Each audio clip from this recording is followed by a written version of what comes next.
Bonjour et bienvenue. Imaginez un instant que la clé de la guérison en soins intensifs ne soit pas que dans les mains des médecins, mais aussi dans celle du patient. C'est l'idée qu'on explore aujourd'hui. Un vrai changement de perspective. On passe de quelques séances de rééducation bien planifiées à un parcours de guérison qui est continu et où le patient est acteur. Alors concrètement, comment ça se passe? On va commencer par décortiquer le problème.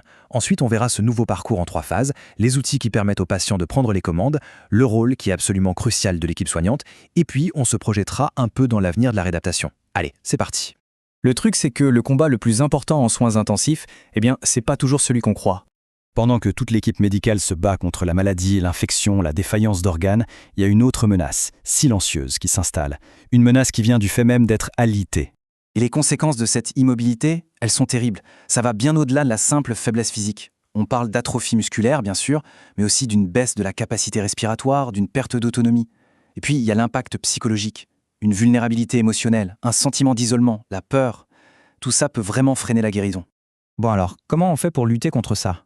L'idée, c'est de repenser complètement le séjour en soins intensifs, en suivant une nouvelle feuille de route, bien structurée, en 3 grandes étapes. Alors, ce parcours, il se décompose en 3 phases. D'abord, bien sûr, la phase médicale, où les médecins traitent la maladie. Ensuite, une fois que le patient se stabilise, on passe à la phase de réadaptation, guidée par les thérapeutes. Et enfin, et c'est là que tout change, on entre dans la phase autonome. C'est le moment où le patient prend lui-même en charge ses exercices avec juste une petite supervision. Le but du jeu ici, c'est de multiplier ce qu'on pourrait appeler des doses de mouvement. L'idée, c'est que la rééducation ne soit plus juste une session de 30 minutes par jour, mais qu'elle devienne une activité quasi permanente, intégrée à la journée, et surtout, pilotée par le patient. Pour que ça marche, évidemment, il faut des outils.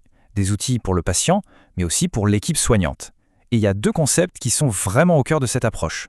Le premier, c'est le concept Miller. C'est un acronyme, un moyen mnémotechnique pour se souvenir des principes qui gardent le patient engagé.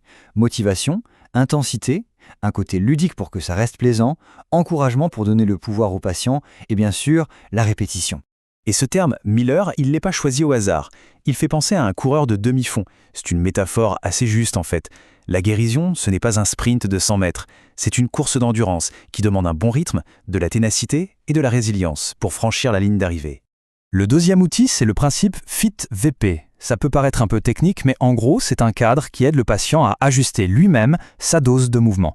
Ça lui permet de gérer la fréquence, l'intensité, le temps, le type d'exercice, le volume total et la progression. C'est un peu comme s'il apprenait à doser son propre traitement. Mais attention, tous ces outils, aussi bons soient-ils, ne servent à rien sans un changement de mentalité, un vrai changement dans la relation entre le patient et toute l'équipe soignante. En fait, il faut passer d'un modèle où la thérapie est faite sur le patient à un modèle où elle est faite avec le patient. La nuance est énorme. On ne parle plus d'un récepteur passif, mais d'un véritable partenaire dans sa réadaptation. Et ce partenariat, cette alliance, elle inclut tout le monde. Le patient, bien sûr, au centre, mais aussi les kinés, les infirmiers, les médecins, et un rôle super important pour la famille. Le tout doit être basé sur un encouragement constant, sur la confiance, et même, pourquoi pas, sur un peu d'humour partagé. C'est ça qui crée un vrai système de soutien.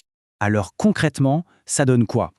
L'image du calcul intégral est assez parlante. Chaque petit mouvement, chaque petit effort, même s'il paraît insignifiant tout seul, contribue à la courbe globale de la guérison.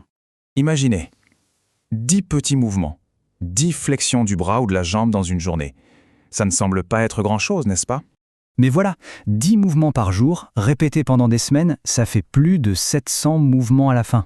Et c'est là que la magie opère. Comme en calcul, ces micro-actions s'additionnent. Elles s'intègrent pour créer des gains fonctionnels qui, eux, sont énormes. On part d'un effort minimal pour arriver à un progrès majeur. Et cette nouvelle façon de voir les choses, elle est en plus propulsée par la technologie. On pousse la réadaptation bien au-delà des murs de l'hôpital. Pensez aux technologies qui émergent. Des capteurs qu'on peut porter, du coaching virtuel, de la capture de mouvements sans marqueur et bien sûr l'intelligence artificielle. Tous ces outils peuvent donner un retour d'information immédiat, adapter les exercices en temps réel et être une source de motivation incroyable pour les patients et leurs familles. Mais le point crucial ici, c'est que la technologie est là pour étendre la relation thérapeutique. Elle ne vient pas remplacer le lien humain.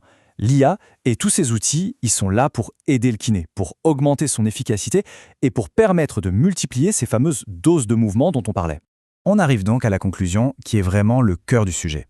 La réadaptation, ce n'est pas une option, ce n'est pas un plus, c'est un pilier fondamental des soins intensifs, aussi essentiel que n'importe quel autre traitement.